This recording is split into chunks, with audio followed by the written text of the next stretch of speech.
What is going on YouTube? And I have a question for you guys. And the question is, how many applications that are on your iPhone right now that support Touch ID will support Face ID next month when the iPhone's released? If you want to know the answer, stay tuned. Now, like many of us, a lot of us are really skeptical in terms of how well Face ID will work in comparison to how flawless Touch ID has been for us in the past. Now, I think a lot of us saw the keynote, and to be honest with you, Apple had some issues with Face ID when they were on that stage, so that kind of left a lot of people skeptical in terms of how well Face ID is going to work. Now, I had a chance to watch numerous videos in terms of how well Face ID is going to work, and what I found is Face ID is not going to be as fast as Touch ID in terms of gaining access to your phone and to unlocking those third-party applications that currently support Touch ID. Not to mention, we still haven't tested out how well it's going to work if you change your appearance, like, you know, you put a hat on or you put a pair of spectacles on. So that is still that's still something that needs to be tested, and I'll be definitely testing that out when I get my iPhone 10.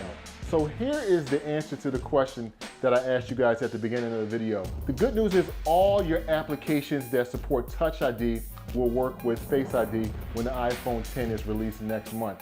Now, one thing that you may find is some developers may restrict Face ID, but I'm guessing that they won't, but let me explain why I think this is the case. Now, what Apple did was kind of sneaky, but kind of cool as well. Now, what they did is they pretty much used the same API that is used for Touch ID, they use it with Face ID. So at the end of the day, developers really don't have to make any adjustments to their application to ensure that their devices work properly with Face ID, which is kind of cool.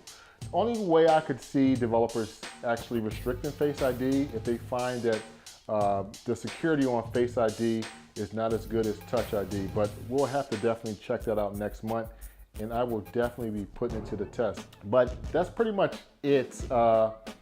If you found the video beneficial, go ahead and give me a thumbs up, and if you're new to QC Dads, be a nice guy and subscribe, and stay tuned for my next video where I'll be testing out this whole Face ID, Touch ID theory.